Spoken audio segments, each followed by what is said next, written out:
नमस्कार, आप देख रहे हैं वर्ल्ड नाउ। मैं हूं आपके साथ विवेक शांडिल्य। दुनिया की हर बड़ी खबर वर्ल्ड नाउ में हम आपके लिए लेकर आते हैं। अमेरिका से लेकर इजराइल तक, इजराइल से लेकर ईरान तक, ईरान से लेकर मिडल ईस्ट तक हम बताते हैं आपको हर वो खबर जो आपके लिए बहुत ज़रूरी है। इसलिए वर्ल्ड नाउ का ये शो आपके लिए होता है बेहद खास और सबसे पसंदीदा। वर्ल्ड नाउ में आज हम आपके लिए क्या दिखाने वाले हैं, सबसे पहले वो जान लीजिए। आज बात करेंगे ईरान के उस दावे के बारे में जिससे पूरी दुनिया में खलबली मच गई है। मिडल ईस्ट के इतिहास की वो तारीख यानी कि 28 फरवरी, जब आसमान से बारूद नहीं बर्बादी की पटकथा शुरू हुई थी। जंग को 1 महीना हो चुका है, लेकिन हासिल क्या है? हासिल सिर्फ राख और लाशें हैं। आज पूरी दुनिया में खलबली है क्योंकि ईरान की IRGC ने वो कर दिखाया है जिससे पेंटागन से लेकर तेल अवीव तक तमाम बड़े दावेदारों के, विशेषज्ञों के, नेताओं के, सुपर पावर्स के पैरों तले जमीन खिसक गई है। अब ईरान ने एक ऐसा दावा कर दिया है जिससे अमेरिका में खलबली मच गई है। ईरान ने कहा है उसने 500 US के मरीन कमांडो को मार गिराया है। ईरान का कहना है कि उसने दुबई में अमेरिकी सैनिकों के 2 गुप्त ठिकानों को मिसाइल और ड्रोन से नेस्तनाबूद कर दिया। ईरान का दावा है कि एक जगह 400 और दूसरी जगह 100 अमेरिकी मरीन मारे गए हैं। हालांकि अमेरिकी सेंटकॉम इसे कोरी बकवास बता रहा है। इतना ही नहीं, ईरान ने USS ट्रिपोली की तैनाती के बीच अमेरिका को खुली चेतावनी दे दी है और कहा है नरक में तुम्हारा स्वागत है। तेहरान ने साफ कर दिया है कि अगर अमेरिका ने खार्क द्वीप या ईरान की सरजमी पर कदम रखा तो सैनिक प्लेन से तो आएंगे जरूर, लेकिन वापस ताबूतों में जाएंगे। एक तरफ अमेरिका 10 लाख ईरानी लड़ाकू के चक्रव्यूह में फंसने की तैयारी कर रहा है, तो क्या खाड़ी का युद्ध विश्व युद्ध की आहट है? और क्या वाकई अमेरिका के 500 सैनिक मारे गए हैं? और क्या वाकई अमेरिका अपने 5000 और मरीन्स को ईरान की जमीन पर उतारने की गुस्ताखी करेगा या फिर यह गलती करेगा?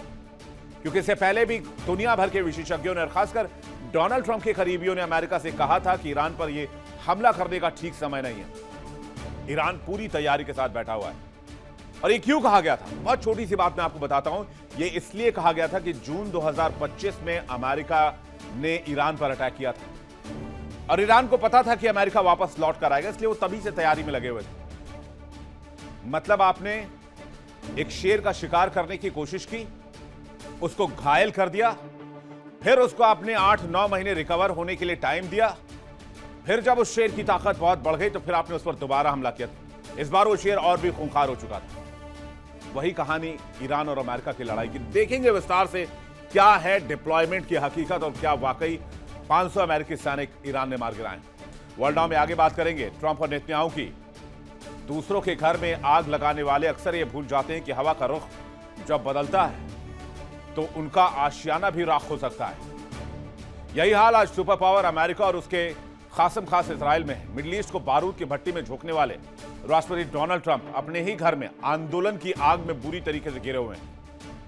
वो कहते हैं ना, बहुत मशहूर लाइनें हैं कि लगेगी आग तो आएंगे सभी के मकान जद में, यहां सिर्फ हमारा मकान थोड़ी है। सड़कों पर उतरा सैलाब, ट्रंप और बीवी को सीधा मिला है जवाब।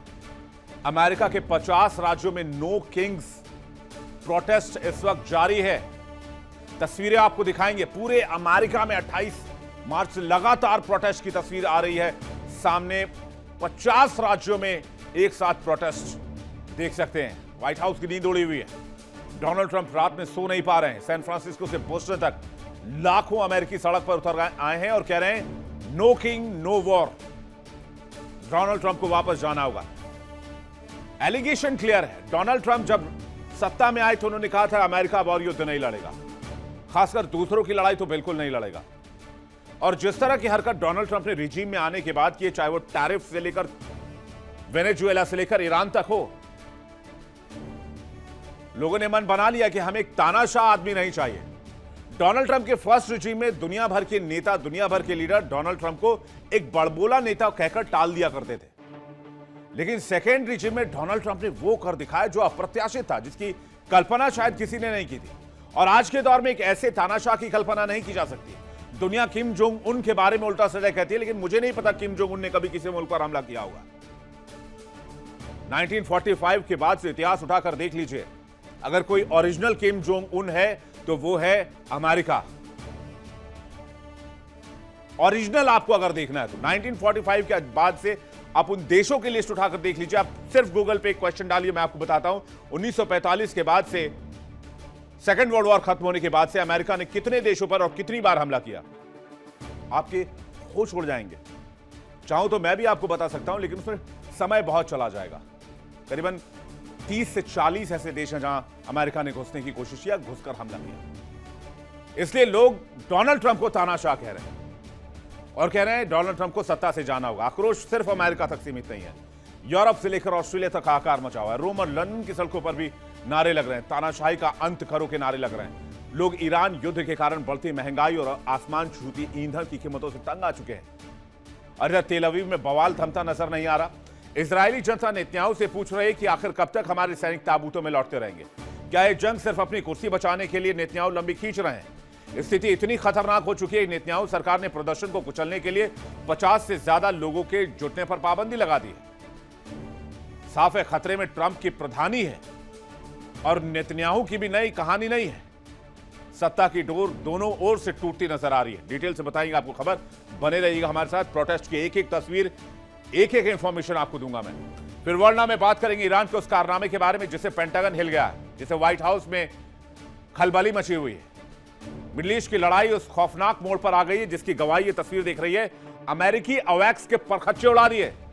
5663 करोड़ का यह विमान, जो कि प्रिंस सुल्तान एयरबेस पर अजय किला बनकर खड़ा था। आसमान में अमेरिकी वायुसेना का यह एक ऐसा बैकबोन है जिसे उड़ता फिरता चलता फिरता कमांड सेंटर आप कह सकते हैं। लेकिन ईरान के इस प्रिसीजन अटैक को देखिए, उसने अमेरिकी अवैक्स को कब्रिस्तान में तब्दील कर दिया। अमेरिका की आंख को फोड़ डाला है, जिसे अमेरिकी सेना का आंख और दिमाग कहा जाता है। E3 अवैक्स, जो कि एक निगरानी और कमांड सेंटर विमान है, इसे जमीन पर ही ढेर कर दिया गया। यह वही फ्लाइंग रडार है जो 250 मील की दूरी से दुश्मन की सांसों को भी गिनकर बता सकता है कि 1 मिनट में दुश्मन के सैनिक ने कितनी बार सांसें ली है। कहने का मतलब है इसकी प्रिसिजन इतनी कमाल की है। लेकिन ईरान की बैलिस्टिक मिसाइल के आगे अमेरिका का आंख अंधा हो गया और रिफ्यूलिंग टैंकर्स का जलना और F-16 को मार गिराने की तस्वीर, F-35 को हिट करना, आप यकीन मानिए ये अमेरिकी डिफेंस इंडस्ट्री के ताबूत की आखिरी कील साबित हो सकती है। वहीं यूक्रेन के राष्ट्रपति जेलेंस्की ने सनसनीखेज दावा किया है कि इस तबाही के पीछे रूस का हाथ है। सवाल यह, अगर दुनिया के सबसे आधुनिक एयर डिफेंस सिस्टम फेल हो रहे हैं तो फिर अमेरिकी साख का क्या, अमेरिकी हथियारों की साख का क्या, अमेरिकी हथियार बाजार कितने बड़े हैं, यह भी आपको बताएंगे। तो चलिए शुरुआत करते हैं और देखते हैं वर्ल्ड नाउ। आज की तारीख में पूरी दुनिया डोनाल्ड ट्रंप से बस एक ही सवाल पूछ रही है कि जंग को 1 महीना हो चुका है, अमेरिका के हाथ क्या लगा, अमेरिका को क्या हासिल हुआ। जंग की शुरुआत के बाद से अब तक कोई भी यह दावा नहीं कर सकता है कि उसने कुछ भी इस जंग से हासिल कर लिया है। हां, लेकिन ईरान यह जरूर कह सकता है कि उसने 1 महीने के अंदर सुपर पावर की ताकत को, सुपर पावर की साख को मिट्टी में मिलाकर रख दिया है। उसकी नाक और साख दोनों काट दी। हां, बर्बादी दोनों तरफ हुई है। तो शो की शुरुआत में 3 तस्वीरों के साथ करना चाहूंगा। आप देखिए, सबसे पहले 3 तस्वीरें आपके सामने, आपके टेलीविजन स्क्रीन पर। खाड़ी में महासंग्राम की ये 3 तस्वीरें।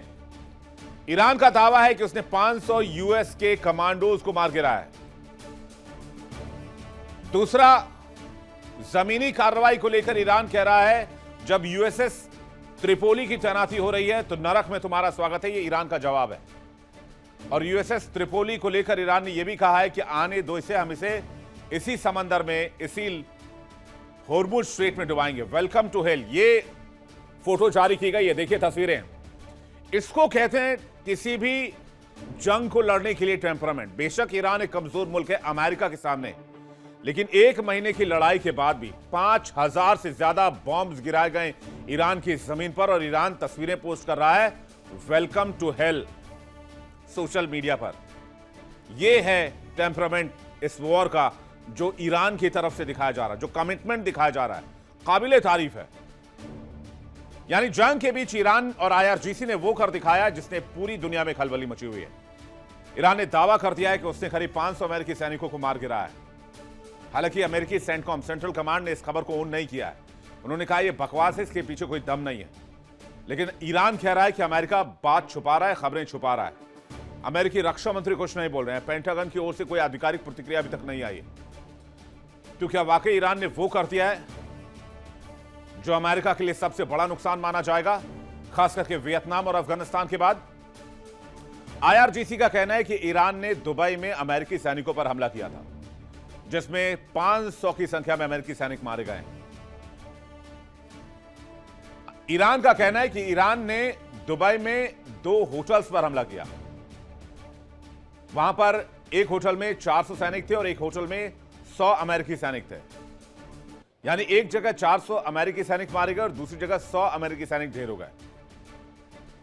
2 मिसाइलों से दुबई में अमेरिकी सैनिकों पर हमला किया गया। आईआरजीसी ने ठिकानों को पहचान कर हमला किया। हमले के बाद सैन्य बेस से बाहर ये सैनिक सो रहे थे। ईरान के मुताबिक ज्यादातर अमेरिकी सैनिक ईरान के निशाने पर थे, इसलिए दुबई में ईरान ने इसे अंजाम दिया। अगर अमेरिकी सैनिक इतनी बड़ी संख्या में मारे गए हैं तो अमेरिका का जवाब क्या होगा और अमेरिका की हालत क्या होगी? ईरान ने कहा अगर अमेरिकी सैनिक ईरान में घुसे तो सीधे कब्रिस्तान में जाएंगे, क्योंकि सबके ताबूत हमने बना रखे हैं। ईरान ने कहा है कि अमेरिका के पास सरेंडर के अलावा कोई विकल्प नहीं बचा है। हमले के तुरंत बाद ईरानी राष्ट्रपति ने सोशल मीडिया पर पोस्ट कर कहा कि पड़ोसी देश ईरान के दुश्मनों को अपने यहां शरण न दें। हम पड़ोसियों से बेहतर रिश्ते चाहते हैं, लेकिन तब तक जब तक वो दुश्मनों का साथ ना दें। यानी कहीं ना कहीं ईरानी राष्ट्रपति मसूद पेजेश्कियन का यह बयान इस बात की पुष्टि करता है कि पड़ोसी देश में ईरान ने बड़ी कार्रवाई की, जिससे अमेरिका को बहुत नुकसान हुआ। ईरान का दावा तो 500 सैनिकों का है। ईरान जंग के बीच खाड़ी से आई 2 रिपोर्ट्स ने अमेरिका की टेंशन और बढ़ा दी है। एक रिपोर्ट तो उसके सैनिकों को लेकर है।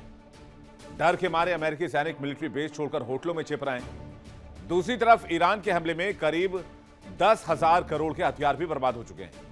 यानी अमेरिका हर मोर्चे पर नुकसान हो रहा है। आर्थिक मोर्चे पर भी फेल हो रहा है, कूटनीतिक मोर्चे पर भी फेल हो रहा है और जंगी मोर्चे पर भी अमेरिका सेटबैक में है। ईरान के सरकारी मीडिया तकसीम के मुताबिक इस घटना को हजरत खातम अल अनबिया के मुख्यालय से अंजाम दिया गया। दुबई में गुप्त ठिकानों पर रह रहे अमेरिकी सैनिकों को निशाना बनाया गया। यानी आईआरजीसी के प्रवक्ता ने दावा किया कि जिन ठिकानों पर ईरान ने हमला किया उन जगहों पर 500 से अधिक अमेरिकी सैनिक मौजूद थे। जहां एक जगह 400 थे तो वहीं दूसरे ठिकाने पर 100 सैनिक मौजूद थे। बयान में यह भी कहा गया है कि आईआरजीसी ने इन ठिकानों की पहचान की और सटीक मिसाइल और ड्रोन हमले किए। लेकिन ईरान के दावे पर क्या यूएस कबूलनामा दे रहा है? यूएस सेंटकॉम ने क्या रिएक्शन दिया? आइए जल्दी से देखते हैं। यूएस सेंटकॉम ने कहा है कि यह सरासर अफवाह है, यह झूठ है, यह वॉर प्रोपेगेंडा है, यह इंफॉर्मेशन प्रोपेगेंडा है। सेंटकॉम ने कहा यह इस तरह की कोई हमला हमारे सैनिकों के ऊपर नहीं हुआ है। यूएस अधिकारियों ने कहा कि हार छिपाने की कोशिश की जा रही है। यानी ईरान दावा तो बड़ा कर रहा है, लेकिन अमेरिका उसे नकार रहा है, जबकि अमूमन यह देखा नहीं चाहता है। अमेरिका में शहादत या सैनिकों की मौत बहुत बड़ी बात होती है, यह एक बहुत बड़ा नेशनल इश्यू बनता है।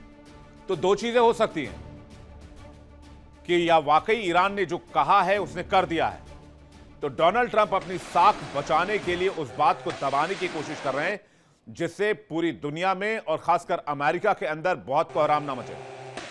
वैसे अमेरिका के अंदर ऑलरेडी कोहराम मचा हुआ है। अगली स्टोरी में मैं आपको तस्वीर दिखाऊंगा।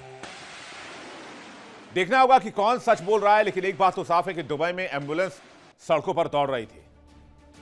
यह तस्वीर आप देखिए।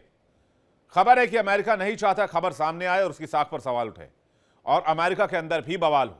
डोनाल्ड ट्रंप इसके लिए साम दाम दंड भेद हर कुछ अपनाना चाहते हैं। अगर इस तरह की कोई खबर भी है तो वो चाहेंगे कि इस खबर को फिलहाल के लिए दबा दिया जाए, बेशक बाद में लोगों को पता चले कि अमेरिका को कोई नुकसान हुआ है, अमेरिकी सैनिक मारे गए हैं। खबर यह भी सामने आई कि ईरान ने अमेरिकी सैनिक और मोसाद के एजेंट्स को भी कुछ गिरफ्तार किया है। यानी ईरान का एक्शन लगातार जारी है। अमेरिकी सैनिकों पर बड़ी कार्रवाई की बात तो कह ही रहा है ईरान, लेकिन साथ ही साथ वो ये भी कह रहा है कि उसने कई यूएस मरीन सैनिकों को पकड़ लिया है। दावा यह है कि ये खार्ग द्वीप पर लैंडिंग की कोशिश कर रहे थे लेकिन असफल हो गए। इसके बाद अमेरिकी सैनिकों को गिरफ्तार कर लिया गया। ईरान ने कुछ मोसाद के एजेंट्स को भी गिरफ्तार किया है और इसके वीडियोस भी ईरान ने रिलीज किए हैं। खबर आई कि अमेरिकी सैनिक खार्ग आइलैंड पर कब्जा करना चाहते हैं। और होर्मुज को खुलवाने के लिए 82 एयरबोर्न डिवीजन भेज रहे हैं। हालांकि ईरान ने भी बहुत जबरदस्त तैयारी कर रखी है। ईरान ने 10 लाख लड़ाकों को तैनात कर दिया है। तेहरान ने चेतावनी दी है कि नरक में तुम्हारा स्वागत है और बाकायदा इसे सोशल मीडिया पर पोस्ट कर दिया। ईरान का कहना है आओगे तो प्लेन से, लेकिन जाओगे ताबूत में। इस तरह की धमकी दी जा रही है ईरान की तरफ से, जिससे यूएस में खलबली मची हुई है। और ये तस्वीर जो आप इस वक्त यहां पर देख रहे हैं, ये कोई पुरानी तस्वीर नहीं है। ये इसी जंग की तस्वीर है जब 13 यूएस सैनिकों के बॉडी बैग्स अमेरिका भेजे गए थे, जहां खुद डोनाल्ड ट्रंप इन्हें रिसीव करने के लिए पहुंचे थे। अमेरिकी सेना भेजने पर ईरान ने चेतावनी दे दी है। तेहरान के समाचार पत्र में तस्वीर भी छापी गई है कि जमीनी हमला हुआ तो सैनिक ताबूतों में लौटेंगे। यूएस की सैन्य कार्रवाई से लंबे युद्ध में फंसाने की फिराक में है अमेरिका, लेकिन अमेरिका फिर भी ईरान में ग्राउंड ऑपरेशन करना चाहता है। दुनिया भर के जानकार, विशेषज्ञ, रक्षा विशेषज्ञ मना कर रहे हैं कि ठीक बात नहीं है। अमेरिका फंस सकता है, बड़ा नुकसान हो सकता है, स्पेशली कई सैनिकों की जान जाएगी। लेकिन डोनाल्ड ट्रंप के आगे शायद किसी की चलती हो। अमेरिका का मानना है कि स्पेशल मिशन के लिए अमेरिका सैनिक भेजेगा। मिलिट्री प्लानिंग से जुड़े अधिकारियों के मुताबिक अगर ईरान के पास मौजूद हाई एनरिच यूरेनियम को अमेरिका हासिल करना चाहता है तो उसे बड़े पैमाने पर ग्राउंड ऑपरेशन शुरू करना पड़ेगा, जिसके लिए बहुत बड़ी संख्या में जमीनी सैनिकों की तैनाती चाहिए, क्योंकि ये सामग्री गहरे भूमिगत ठिकानों में सुरक्षित रखी गई है। हालांकि ईरान लगातार चेतावनी देता है कि किसी भी जमीनी हमले की अमेरिका को भारी कीमत चुकानी पड़ेगी। तो ये ग्राउंड ऑपरेशन का जो दांव है, जियो ऑपरेशन का दांव, ये कहीं उल्टा ना पड़ जाए। ईरान अमेरिकी सेना के साथ टकराव के पक्ष में। ईरान कहता है एक बार आओ तो सही, देखे तो सही, लड़ो तो सही, पहुंचो तो सही। ईरान जमीनी कार्रवाई के जवाब के लिए 10 लाख लड़ाकों की फौज तैयार की है। आपको जानकर हैरानी होगी कि ईरान में सैनिकों की भर्ती की उम्र 14 से 15 साल कर दी गई है। तेहरान टाइम्स ने ईरान में जमीनी कार्रवाई को अमेरिका के लिए दलदल में फंसने जैसी स्थिति बताया है। अखबार ने जमीनी कार्रवाई को लेकर चेतावनी दी है कि अमेरिका को अपनी बड़ी संख्या में सैनिकों से हाथ धोना पड़ सकता है। ईरान की जमीनी सैनिक क्षमताएं काफी मजबूत हैं और लंबे समय तक वो अपनी सरजमी की रक्षा करने में सक्षम है। चलिए अब आपको बताते हैं कि मिडिल ईस्ट में एयरबेस को कहां कितना नुकसान हुआ है। अमेरिका जो ग्राउंड ऑपरेशन शुरू करने की कोशिश कर रहा है, उससे पहले अमेरिका को कितना नुकसान हो चुका है, जरा मैं एक अकाउंट लेकर आया हूं, देख लीजिए आप। हालांकि ये बहुत बारीक है, इसको जरा फुल स्क्रीन देखें अगर टेलीविजन पर डायरेक्ट, तो शायद समझ पाएं। अल उदैद एयरबेस में सबसे बड़ा सेंटकॉम मुख्यालय है कतर में। मिसाइल से हमला किया गया, AN/AFS 132 अवैक्स को क्षतिग्रस्त किया गया और भारी नुकसान हुआ है। इसके बाद प्रिंस सुल्तान एयरबेस, सऊदी अरब, सबसे ज्यादा हमले हुए, 12 अमेरिकी सैनिकों की मौत हुई है। KC-135 रिफ्यूलर क्षतिग्रस्त हुआ है, थर्ड रडार सिस्टम को मार गिराया गया है। Ali Al Salem airbase, Kuwait, air defence system तबाह हुए, कई मिसाइल ड्रोन हमले भी किए गए, भारी नुकसान की खबर है। अल धफरा एयरबेस, तो ये वो जगहें हैं जहां पर अमेरिका को इतना नुकसान हो चुका है, लेकिन फिर भी आप देखिए अमेरिका की स्थिति कि अमेरिका अपनी नाक बचाने के लिए अब मिडिल ईस्ट में USS त्रिपोली की तैनाती कर रहा है। नुकसान का आंकलन आपने देख लिया, पूरा अकाउंट मैंने आपको दिखा दिया अमेरिका का। और खबर है कि USS त्रिपोली के साथ 3,500 मरीन कमांडो तैनात किए जा रहे हैं और अतिरिक्त 10,000 अमेरिकी सैनिक भेजने पर भी विचार चल रहा है। यह कदम ईरान के साथ बढ़ते तनाव के बीच उठाया गया है। अमेरिका पहले ही इस इलाके में 50,000 सैनिकों के साथ है, लेकिन इससे हासिल क्या हुआ है? कोई ये बात अमेरिका से पूछे तो सही, डोनाल्ड ट्रंप से पूछे तो सही कि आपकी इतनी बड़ी 50,000 की फौज, फिर आपने उसमें 2,500 मरीन कमांडोज भी लगाए, फिर आपने अब USS त्रिपोली भी भेज दिया है, आपको मिला क्या? जिस वॉर को आप शॉर्ट एंड स्विफ्ट बता रहे थे, वो वॉर 1 महीने से ज्यादा लंबे समय से जारी है। आपके हाथ क्या आया? कोई एक अचीवमेंट जो अमेरिकी सैनिक या अमेरिकी सरकार ने अचीव किया हो इजराइल के साथ मिलकर मिडिल ईस्ट में? क्या ईरान के पास एनरिच्ड यूरेनियम खत्म हो गया? नहीं। क्या ईरान में तख्ता पलट हो गया? नहीं। क्या ईरान झुका? नहीं। क्या ईरान ने सरेंडर किया? नहीं। क्या ईरान ने अपनी सत्ता अमेरिका को सौंप दी? नहीं। क्या ईरान ने अमेरिकी शर्तें मानी नहीं। फिर क्या फायदा? अब कह रहे यूएसएस त्रिपोली हमने तैनात कर दिया, बहुत खतरनाक एयरक्राफ्ट है। पहले यूएसएस लिंकन के बारे में यही कह रहे थे, फिर जेराल्ड आर फोर्ड के बारे में भी यही कह रहे थे। अमेरिका एक तरफ बातचीत के लिए कूटनीतिक कोशिशें कर रहा है, सीजफायर पे सीजफायर की टाइमिंग बढ़ा रहा है। अब कहता है कि हमने त्रिपोली तैनात करके मिडिल ईस्ट में अपनी ताकत बढ़ा ली है। अरे भी ताकत बढ़ा ली, एक होर्मुज का इलाका 3 मील का छोटा सा गलियारा, उसको तो खुलवा दीजिए कम से कम, इतनी ताकत है आपकी तो। वरना निकलिए यहां से अपना बोरिया बिस्तर लेकर, पूरी दुनिया को आपने परेशान किया हुआ है। मजाक बना के रखा है यूएस के रिजीम का। रिजीम चेंज ईरान में आवश्यकता नहीं, रिजीम चेंज की आवश्यकता अमेरिका में, जिसकी वजह से पिछले 2 साल से पूरी दुनिया में केओस मचा हुआ है, खासकर जनवरी 2025 से। उनका कहना है कि हमने बहुत शक्तिशाली यूएसएस त्रिपोली मिडिल ईस्ट पहुंचा दिया है। 3,500 मरीन कमांडोज तैनात है, 10,000 अतिरिक्त सैनिकों को भेजने पर भी विचार हो रहा है। मिडिल ईस्ट में 50,000 यूएस सैनिक पहले से मौजूद हैं। तो ये सब इतने सैनिक क्या घास छील रहे हैं मिडिल ईस्ट में? मिडिल ईस्ट में वैसे भी घास नहीं होती, रेगिस्तान का इलाका है। तो अमेरिका को सोचना होगा उसकी नीति। और अमेरिका में महंगाई का तो एक भयंकर बम फटा हुआ है, भयंकर प्रोटेस्ट हो रहा है। दिखाऊंगा अभी आपको, बताऊंगा कैसे वहां पर पेट्रोल की प्राइस में, गैस की प्राइस में, उसको गैसोलीन को बोलते हैं पेट्रोल को, वहां पर 25-30 रुपए पर लीटर की बढ़ोतरी कर दी गई है। पूरे अमेरिका में महंगाई का ऐसा बम फटा है जिस पर कोई यकीन करने को तैयार नहीं है। ये खबर मैं डिटेल से आगे आपको दूंगा। लेकिन यूएसएस त्रिपोली के बारे में जान लीजिए। ये कोई साधारण जहाज नहीं है, ये अमेरिकी क्लास एम्फीबियस असॉल्ट शिप है जो समुद्र से जमीन पर सीधा हमला करने में सक्षम है। इस जहाज पर लड़ाकू विमान, हेलीकॉप्टर और ऑस्प्रे जैसे ट्रांसपोर्ट एयरक्राफ्ट तैनात हैं। इसके अलावा F-35 जैसे अत्याधुनिक फाइटर जेट की भी इस तैनाती इस शिप पर है। इस पूरे दल में 31वीं मरीन एक्सपीडिशनरी यूनिट शामिल है जो तेजी से हमले, कब्जा और बचाव जैसे ऑपरेशन के लिए जानी जाती है। ये सैनिक पहले ताइवान के आसपास अभ्यास कर रहे थे, लेकिन अब अचानक आदेश मिलने के बाद इन्हें मिडिल ईस्ट में तैनात किया गया है, क्योंकि मिडिल ईस्ट से यूएसएस लिंकन और यूएसएस फोर्ड को निकाला गया है। यूएसएस फोर्ड को तो टेक्निकल रिपेयर के नाम पर वापस अमेरिका भेजा गया है। यूएसएस लिंकन को कह रहे हैं कि नुकसान हुआ है इसलिए उसको वहां से निकाला गया है। तो फिर अब बैकअप तो चाहिए।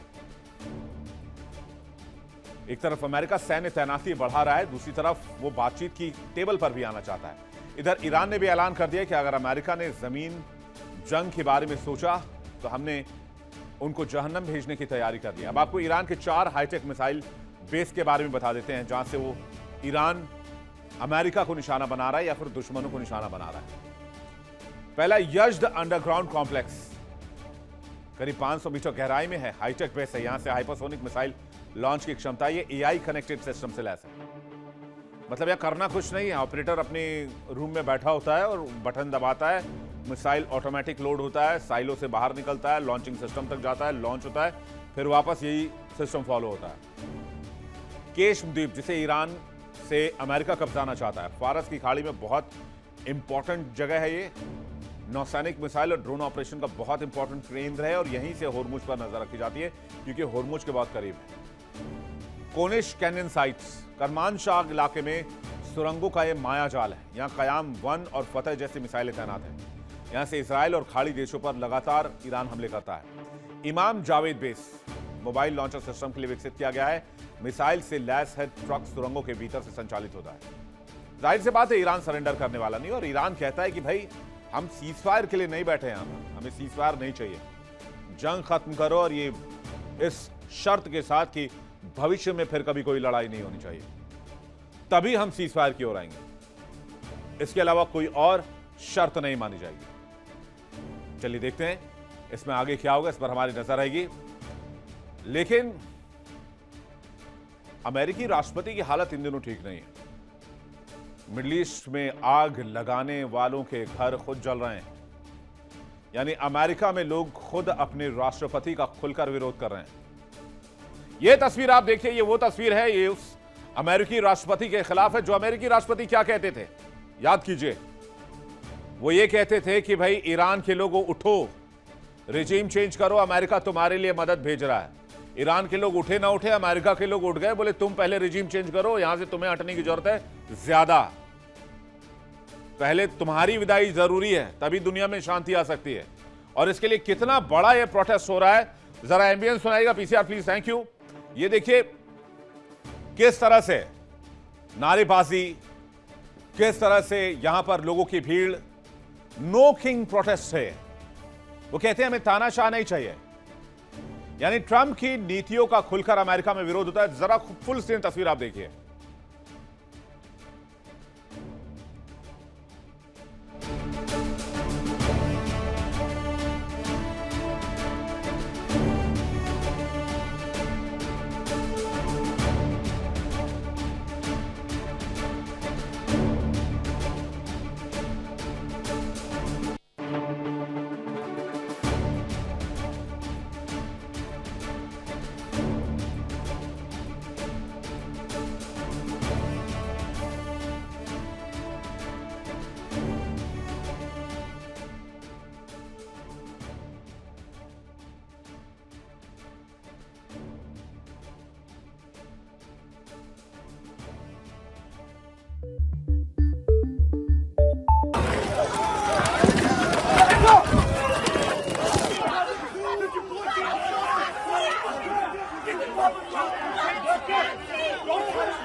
Back up! Back up!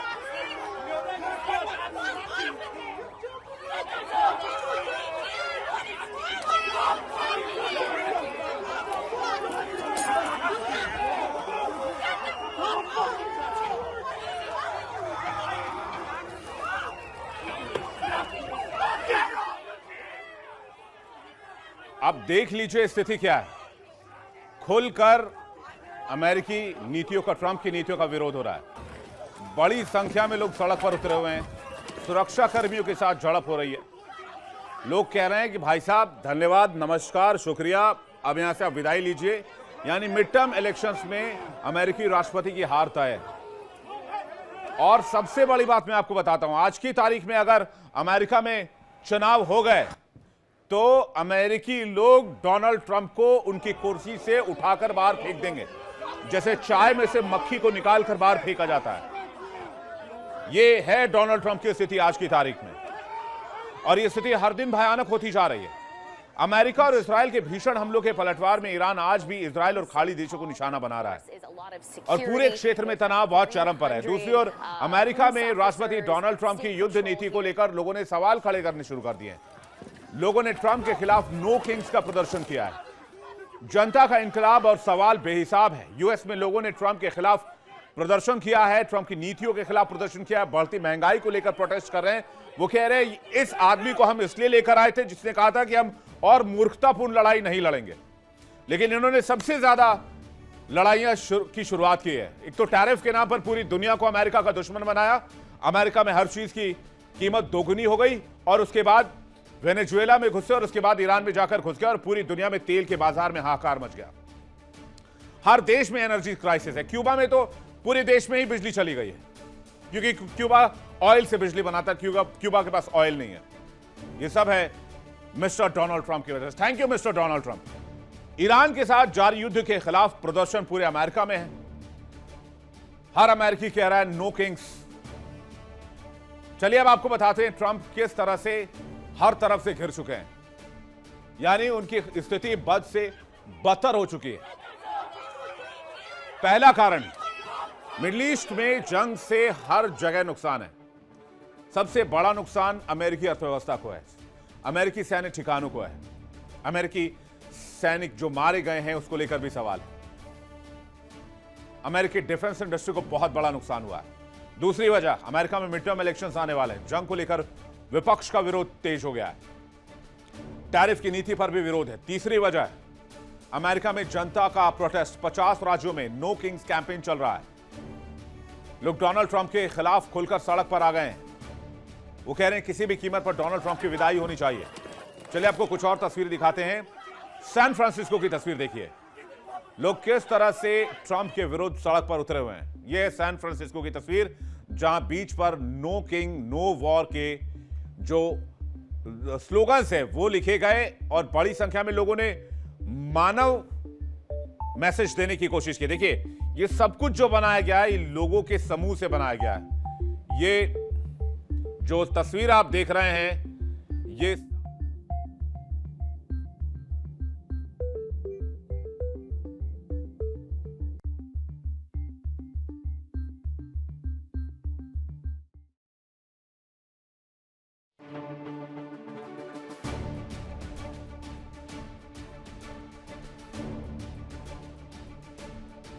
Portland की तस्वीर आप देख ली, किस तरह से पुलिस के प्रदर्शनकारियों के साथ झड़प हो रही है। ये देखिए पोर्टलैंड की तस्वीर, जहां पर भयंकर झड़प की तस्वीर है। जरा फुल स्क्रीन देखते हैं इसको। किस तरह से अमेरिकी डोनाल्ड ट्रंप के खिलाफ गुस्से में बहस कर रहे हैं। Back up! Back up!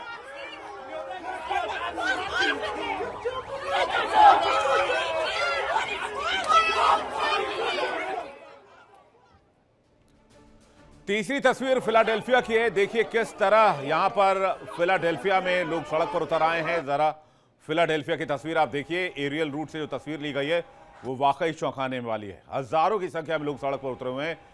ऐसा लग रहा है ये मैसिव प्रोटेस्ट जो है वो अमेरिकी राष्ट्रपति के खिलाफ बहुत गंभीर होने वाला है। चौथी तस्वीर आपको बोस्टन की दिखाते हैं। बोस्टन में भी जबरदस्त तस्वीर सामने आई है। बोस्टन में आप तस्वीरें देख सकते हैं किस तरह से इंपॉर्टेंट तस्वीर सामने आई है। ये जन सैलाब डोनाल्ड ट्रंप के खिलाफ है। डोनाल्ड ट्रंप ने पूरी दुनिया का बेड़ा गर्क कर दिया सिर्फ 15 महीनों में, और अब जनता डोनाल्ड ट्रंप से हिसाब चाहती है। 4 साल का कार्यकाल होता है एक अमेरिकी राष्ट्रपति का, लेकिन 4 साल छोड़िए 14 महीने 15 महीने बर्दाश्त करने के लिए तैयार नहीं है लोग अब अमेरिकी राष्ट्रपति को। अब अमेरिका में चल रहे प्रोटेस्ट की 7 तस्वीरें एक साथ आपको मैं दिखाता हूं। वैसे तो 50 तस्वीरें मैं आपको दिखा सकता हूं, लेकिन इंपॉर्टेंट 7 तस्वीरें हैं। Chicago, Minnesota, New York city, Washington DC, Los Angeles, हर जगह की यही तस्वीर है। वॉशिंगटन डीसी, डैलस, फिलाडेल्फिया, हर जगह एक ही तस्वीर है। एक तरफ पश्चिम एशिया में ईरान के खिलाफ जंग जारी है, हजारों लोग मारे जा चुके हैं। दूसरी तरफ डोनाल्ड ट्रंप अपने घर में अपनी नीतियों के खिलाफ गिर गए हैं। जनता का गुस्सा फूट पड़ा। अमेरिका के 50 राज्यों में नो किंग्स कैंपेन चलाया जा रहा है। हजारों लोग इकट्ठा हुए हैं। लैटिन अमेरिका और ऑस्ट्रेलिया में भी लोग सड़क पर उतरे हुए हैं। यूरोप में भी प्रोटेस्ट हो रहे हैं। यूरोप में ट्रंप के खिलाफ, ऑस्ट्रेलिया में भी प्रोटेस्ट हुए हैं, यूरोप में भी प्रोटेस्ट हुए हैं, लैटिन अमेरिका तक प्रोटेस्ट हुए हैं। कई देशों में नो किंग्स कैंपेन चलाया जा रहा है। अब जाहिर सी बात, इन्होंने भाई साहब ने सिर पकड़ा हुआ है। अब करें तो करें क्या, जाएं तो जाएं कहां। अब जो स्थिति है जो इन्होंने बनाई है, इनकी वजह से हजारों लाखों करोड़ों लोग ने ऐसे ही सिर पकड़ा हुआ है। हिंदुस्तान में भी कई लोग ऐसे ही सिर पकड़ के बैठे हैं, तो इनका भी तो पकड़ना बनता है, ये भी तो पकड़ के बैठे हैं। अमेरिका में इस वक्त नो किंग्स विरोध प्रदर्शन की 3री लहर चल रही है, जिसमें लाखों लोग सड़क पर उतर आए हैं। डोनाल्ड ट्रंप की immigration policy, tariff policy, war policy, यहां तक कि इस आदमी की दिमागी स्थिति इतनी गंभीर है कि इन्होंने डिफेंस मिनिस्ट्री का नाम बदलकर DOW कर दिया, डिपार्टमेंट ऑफ वॉर, युद्ध विभाग, जो युद्ध ही लड़ेगा। मिनीसोटा के गवर्नर टिम वॉल्स ने ट्रंप की कड़ी आलोचना करते हुए उन्हें तानाशाह बनने की चाह रखने वाला व्यक्ति बताया और उनके अधिकारियों को प्रशिक्षित गुंडा तक कह दिया। गवर्नर ने उन नागरिकों की तारीफ की जो अपने पड़ोसियों के हक के लिए प्रशासन के सामने खड़े होते हैं और दुनिया में शांति लाने की बात कहते हैं। अब इन प्रदर्शन की वजह को तो आप जान गए हैं, लेकिन सिलसिलेवार तरीके से एक बार जल्दी से देख लेते हैं मुख्य वजहें क्या हैं। सबसे बड़ी वजह तो डोनाल्ड ट्रंप की पॉलिसी की वजह से अमेरिका में इस वक्त बहुत गंभीर आर्थिक संकट है, और उसकी एक बहुत इंपॉर्टेंट वजह है ईरान वॉर। क्योंकि ईरान में 1-2 रुपए नहीं जा रहे, हर दिन $800-900 मिलियन का खर्च है अमेरिका के लिए। मिडिल ईस्ट में युद्ध की वजह से अमेरिका में एक तो अर्थव्यवस्था डोल रही है, और युद्ध की वजह से ईंधन की कीमतें काफी बढ़ गई हैं। अमेरिकी अर्थव्यवस्था सुस्त पड़ गई है। कर्ज बढ़कर $39 ट्रिलियन पहुंच गए, और बहुत जल्दी $40 ट्रिलियन हो जाएगा कर्ज, जबकि अमेरिकी अर्थव्यवस्था 34-35 ट्रिलियन की है। इसी वजह से करोड़ों लोगों ने शांतिपूर्ण प्रदर्शन किया है। फ्लोरिडा और कई जगहों पर सिक्योरिटी एजेंसीज के साथ तीखी झड़प भी हुई है। लोग कह रहे हैं इस आदमी की विदाई बहुत जरूरी है, यानी कि डोनाल्ड ट्रंप से वो नाखुश है। कुल मिलाकर अमेरिका से लेकर यूरोप तक, ऑस्ट्रेलिया से लेकर हर जगह वो नो किंग्स प्रोटेस्ट कर रहे हैं। उन ट्रंप की नीतियों और ईरान युद्ध के खिलाफ प्रोटेस्ट कर रहे हैं। मिनीसोटा इस आंदोलन का केंद्र बना हुआ है, जहां बड़ी संख्या में कई लोग जुटे हैं, कई हस्तियां शामिल हुई हैं। व्हाइट हाउस ने इस विरोध प्रदर्शन को लेफ्ट नेटवर्क का एजेंडा बताया। लोग किन मुद्दों पर नाराज हैं? ट्रंप प्रशासन का आक्रामक इमिग्रेशन अभियान, इमिग्रेशन एजेंट्स की कार्रवाई से लोगों में डर, ईरान के खिलाफ छिड़ी जंग में भी जमकर विरोध प्रदर्शन है। वो कह रहे बेवजह की लड़ाई लड़ी जा रही, इससे कोई मतलब नहीं, कोई लेना नहीं, कोई देना नहीं। हाल ही में एनसीटीसी के चीफ, नेशनल काउंटर टेररिज्म के चीफ ने इस्तीफा दे दिया, यही बात कहते हुए कि ईरान से कोई थ्रेट था ही नहीं, इजराइल की वजह से चले गए लड़ने के लिए। और लोग आवाज उठा रहे हैं। वॉशिंगटन में सैकड़ों लोगों ने लिंकन मेमोरियल के पास मार्च किया। प्रदर्शन में बैनर लहराए गए जिस पर लिखा हुआ था, ताज उतारो जोकर। लोग कह रहे हैं नो टारेंट्स, यानी कि कोई तानाशाह नहीं चाहिए हमें। रोम में भी हजारों लोगों ने मार्च किया और ईरान और पश्चिम एशिया में अमेरिका इजराइल हमलों के खिलाफ नारे लगाए। बैनर पर लिखा था, युद्ध मुक्त दुनिया चाहिए। लंदन में लोग लिख रहे थे, दक्षिण पंथ को रोको और जो नस्लवाद है, नस्लवाद के खिलाफ खड़े हो। पेरिस में बैस्टल चौक पर फ्रांस में रहने वाले अमेरिकियों के साथ मजदूर संगठन और मानवाधिकार संस्थाएं भी जुटी। प्रोटेस्ट की आग इजराइल तक भी पहुंच गई है। इजराइल में भी लोगों ने प्रोटेस्ट किया है। इजराइल और संयुक्त राज्य अमेरिका द्वारा ईरान के खिलाफ शुरू किए गए युद्ध के विरोध में तेल अवीव में और कई जगहों पर भारी नुकसान है। इसको लेकर लोग विरोध करने लगे हैं। ये संख्या भी बढ़ रही है, यानी अमेरिका में ट्रंप और इजराइल में नेतन्याहू घिरते नजर आ रहे हैं। इजराइल में नेतन्याहू के खिलाफ भी प्रोटेस्ट शुरू हो गया है। तस्वीरें आपके सामने हैं।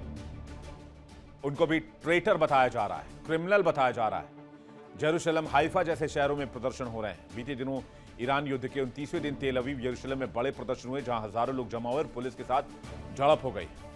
बेंजामिन नेतन्याहू तो इन प्रोटेस्ट से इतना डरे हुए हैं कि उन्होंने 50 से ज्यादा लोगों के जमा होने पर ही बैन लगा दिया है। नेतन्याहू का विरोध क्यों हो रहा है? पहली बात, इजरायली पीएम नेतन्याहू की नीति को लेकर विरोध है।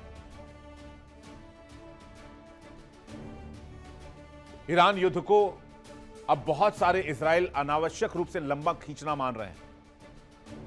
वो कह रहे हैं ठीक है, हमने गाजा में हमास से बदला ले लिया, हमने ईरान पर भी बॉम्बिंग कर दी, अब जरूरी थोड़ी है कि 5 साल 10 साल तक जंग ही लड़ते रहेंगे, अपने वापस रूटीन में तो लौटे।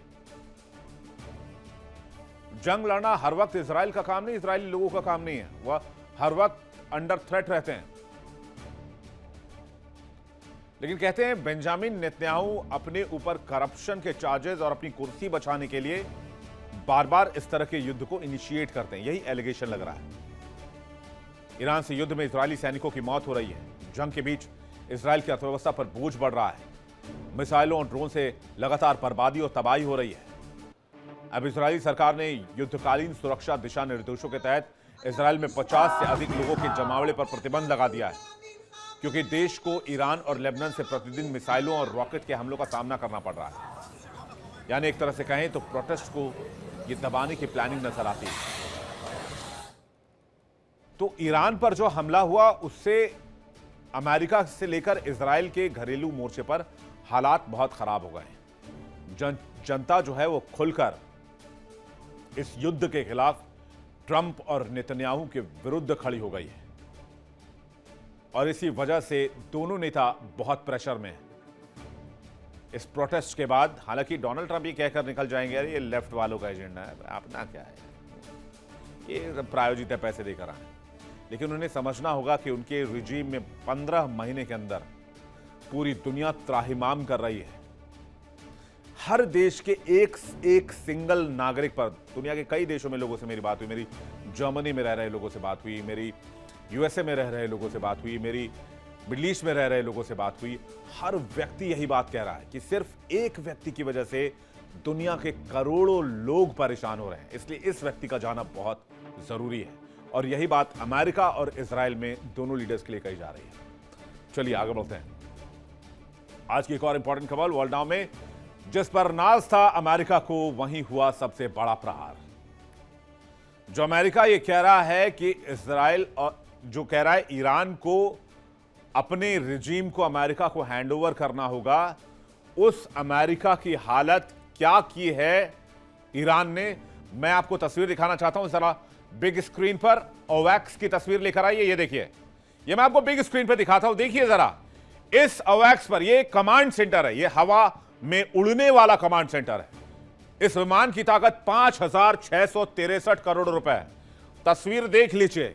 अब इसे कबाड़ में भी नहीं बेचा जा सकता है। कबाड़ में भी इसकी कीमत कुल जमा हो सकता है 2-2.5 लाख, 5 लाख, 10 लाख रुपए लगा दे। वैसे हमारे देश में ऐसे प्लेन्स में रेस्टोरेंट बनाए जाते हैं और बहुत से लोग जाते हैं।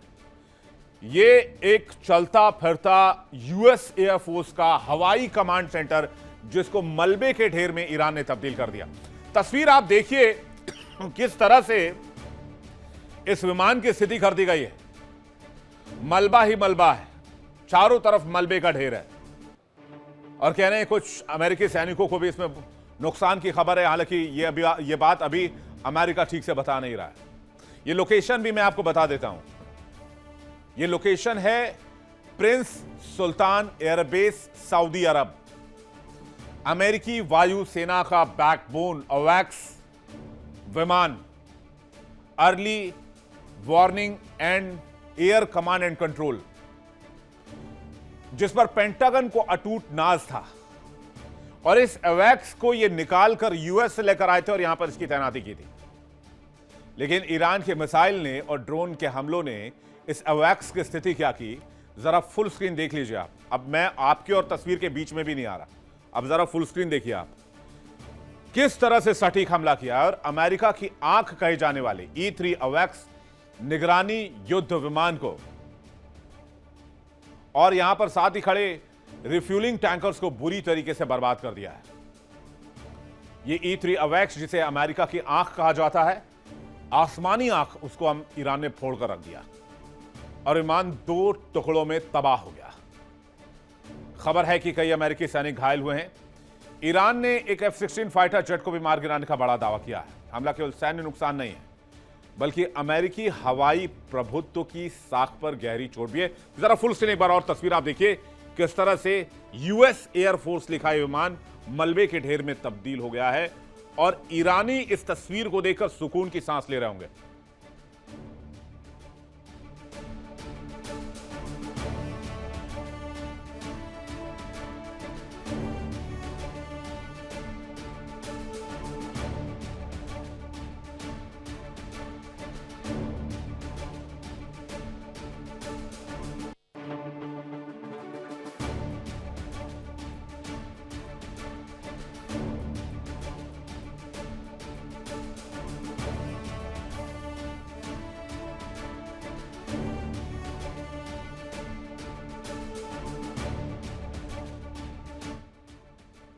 तो तस्वीरों में आपने देखा ईरानी हमलों से यूएस दहला हुआ है। प्रिंस सुल्तान एयरबेस पर हमला हुआ, इस पर अवैक्स को ढेर कर दिया गया। तस्वीरें हमने आपके लिए लगा दी हैं। ईरान ने हमला किया और इस एयर अवैक्स को ढेर कर दिया। ईरानी हमले में कई अमेरिकी सैनिक भी घायल हैं, कुछ अमेरिकी सैनिक गंभीर भी हैं, कुछ की जान भी गई है। नंबर्स क्लियर नहीं है। यूएस के सर्विलांस रिफ्यूलिंग विमान को ढेर कर दिया गया। मिसाइल और ड्रोन्स के जरिए एकदम सटीक हमला किया गया था, लेकिन अमेरिका या सऊदी इस हमले को नहीं रोक पाए। इनके एयर डिफेंस धरे के धरे रह गए। इस घटना ने पूरे इलाके में अमेरिकी बेस की सुरक्षा, अमेरिकी साजो सामान की सुरक्षा को लेकर सवाल उठा दिया है।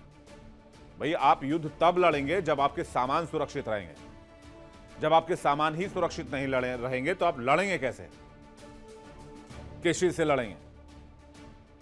अब ये इतना बड़ा air command and control system जो जमीन पर ध्वस्त कर दिया गया है, अब इसकी जगह पर दूसरा विमान लाया जाएगा और अमेरिकी राष्ट्रपति ट्रंप क्या मुंह दिखाएंगे या उनके जनरल्स उनको क्या मुंह दिखाएंगे? सऊदी अरब का प्रिंस सुल्तान एयरबेस मिडिल ईस्ट में अमेरिकी हवाई ऑपरेशन का सबसे बड़ा केंद्र माना जाता है, जो अब अमेरिका के लिए अनसेफ है। ईरान ने इसी रणनीति के तहत यहां मिसाइल और ड्रोन्स बरसाए। रिपोर्ट्स के मुताबिक इस हमले में अमेरिका के E-3 सेंट्री अवॉक्स विमान और कई ईंधन भरने वाले टैंकर यानी कि एयर रिफ्यूलर क्षतिग्रस्त हो गए। हमले में यूएस के E-3 सेंट्री अवॉक्स तबाह हो गए हैं, कई एयर रिफ्यूलर उड़ा दिए गए हैं। हवा में उड़ता हुआ रडार स्टेशन है E-3 सेंट्री विमान। E-3 सेंट्री दुश्मन की हर हरकत पर नजर रखता है। इसके बिना यूएस वायुसेना की निगरानी इस इलाके में कमजोर हो जाएगी। विमानों के खराब होने से लड़ाकू विमानों की पहुंच पर असर होगा, ऑपरेशनल क्षमता पर भी असर हो सकता है और यूएस का कमजोर होना मिडिल ईस्ट में तय माना जा रहा है। अवैक्स विमान को हवा में उड़ते हुए नहीं बल्कि जमीन पर पार्क किए हुए स्थिति में मारा गया। खबर है कि ईरान ने बैलिस्टिक मिसाइल का उपयोग किया और भारी तबाही मचाई। अब इसकी ताकत भी आप जान लीजिए। जो अवैक्स है इसकी खासियत क्या है, क्यों इसे चलता फिरता और उड़ता हुआ कमांड सेंटर कहा जाता है। अमेरिकी बाहुबली है ये, आसमान का फ्लाइंग रेडार है। बोइंग 707 और 320 पर इसे बनाया जाता है। 30 फीट का एक घूमता हुआ रेडार गुंबद यहां पर लगा हुआ रहता है। ये तस्वीर आप देखिए, ये जो 360 डिग्री निगरानी करता है और जमीन से संताप मंडल तक ट्रैकिंग करने की ताकत रखता है। रेंज है 250 मील के एरिया में परिंदा भी पर नहीं मार सकता और जमीन में चूहा भी नहीं हिल सकता इसके रहते हुए। IFF सिस्टम से दुश्मन और अपने विमानों की पहचान, लो फ्लाइंग टारगेट भी नहीं बचते हैं इससे। ग्राउंड क्लटर में भी सटीक डिटेक्शन करता है। जैसा कि मैंने आपको बताया, एक चूहे की मूवमेंट भी होगी 250 मील के दायरे में तो इसे पता चल जाएगा इस विमान को। और जितने भी फाइटर जेट्स उड़ रहे हैं, चाहे वो दुश्मन के हैं चाहे अपने हैं, सबकी लाइव ट्रैकिंग करता है। मित्र सेनाओं की पोजीशन भी इसमें अपडेट रहती है। डेटा सीधे कमांड सेंटर तक पहुंचाता है। मुसीबत में क्या करता है, कैसे मदद करता है, यह भी जान लीजिए। संकट में राष्ट्रपति और रक्षा विभाग तक डायरेक्ट इनपुट देता है। एयर टू ग्राउंड ऑपरेशन भी करता है, इसमें बहुत इंपॉर्टेंट भूमिका देता है। इंटरसेप्शन करता है, टोही और एयर सपोर्ट में मदद करता है। एयर डिफेंस का सबसे मजबूत दीवार इसे कहते हैं। दुश्मन को दूर से ही पहचान लेता है और ट्रैक करता है। फाइटर जेट्स को टारगेट तक गाइड करता है। बहुत तेज रिएक्शन है, ग्लोबल मिशन में भरोसेमंद है। युद्ध के मैदान में यह अमेरिकी सेना के लिए आंख, कान और दिमाग सब कुछ है। लेकिन ईरान ने इसे ढूंढ लिया। अब डोनाल्ड ट्रंप की किस्मत खराब कहिए या फिर उनका ऐसा लग रहा है कि शनि की ढैया 7:30 शुरू होने वाली है, तभी इस तरह के दिन आते हैं, या फिर राहुकाल शुरू होने वाला है। ना किसी ऑपरेशन में था ये अवैक्स, ना हवा में था, जमीन पर रखे रखे इसको ढेर कर दिया ईरान ने। कैसे उड़ाया होगा कि इतना अत्याधुनिक रडार और निगरानी सिस्टम ईरान ने भेज दिया, क्योंकि आसमान में तो इस विमान का कोई सानी नहीं है। 250 मील पहले देख लेता है कि इसकी तरफ कोई विमान आ रहा है। इसके बावजूद ईरान के मिसाइल्स और ड्रोन सिस्टम ने इसकी लोकेशन निकाली और अमेरिकी सुरक्षा कवच में लगा दिया सेंध। अमेरिका को अब तक कहां नुकसान हुआ है? मिडिल ईस्ट में सैन्य मोर्चे पर अभी तक की जानकारी के मुताबिक 16 से ज्यादा अमेरिकी सैनिकों की मौत हो गई है। 500 यूएस सैनिकों को और मारने का दावा ईरान ने किया है। KC-135 जो ईंधन भरता है विमान, रिफ्यूलर, उसको तबाह कर दिया गया है। यूएस नौसेना के 5वें बेड़े का मुख्यालय तबाह कर दिया गया है। कई एयरक्राफ्ट ईरानी हमले में तबाह कर दिए गए हैं। तकनीकी और सामरिक नुकसान भी हुआ है। मिसाइल और एयर डिफेंस की कमी है। 850 से ज्यादा टॉमहॉक मिसाइलों का अमेरिका इस्तेमाल कर चुका है। टॉमहॉक खत्म होने की कगार पर है। इंटरसेप्टर्स खत्म हो चुके हैं। पेट्रियट और थार्ड जैसे डिफेंस सिस्टम की 1000 से ज्यादा मिसाइलें नष्ट हो चुकी हैं। मिडिल ईस्ट में जितने बेसेस हैं सब पर हमले हुए हैं और ईरानी हमले से इन बुनियादी ढांचों को नुकसान हुआ है। अगर ईरान की माने तो अभी तक अमेरिका के जितने भी बेस हैं सबको तबाह कर दिया गया है। लेकिन एक बहुत इंपॉर्टेंट इंफॉर्मेशन मैं आपको जाते जाते देता हूं, इसका नुकसान क्या होगा अमेरिका को लॉन्ग टर्म में। आप मेरी बात याद रखिएगा। अमेरिकी डिफेंस इंडस्ट्री दुनिया में सबसे ज्यादा हथियार बेचने के लिए जानी जाती है। ताजा आंकड़ा फाइनेंशियल ईयर 2025 के मुताबिक अमेरिका का कुल रक्षा निर्यात और हथियार बिक्री का व्यापार $331 बिलियन का है, जो लगभग 27.8 लाख करोड़ रुपए के पार पहुंच गया है। अमेरिका 2 तरीकों से हथियार बेचता है। फॉरेन मिलिट्री सेल्स, सरकार से सरकार के बीच होने वाले सौदे 2025 में $104.4 बिलियन पर था, और डायरेक्ट कमर्शियल सेल, निजी कंपनियों द्वारा सीधे दूसरे देशों को बेचे गए हथियार, ये था फाइनेंशियल ईयर 2025 में $226.8 बिलियन।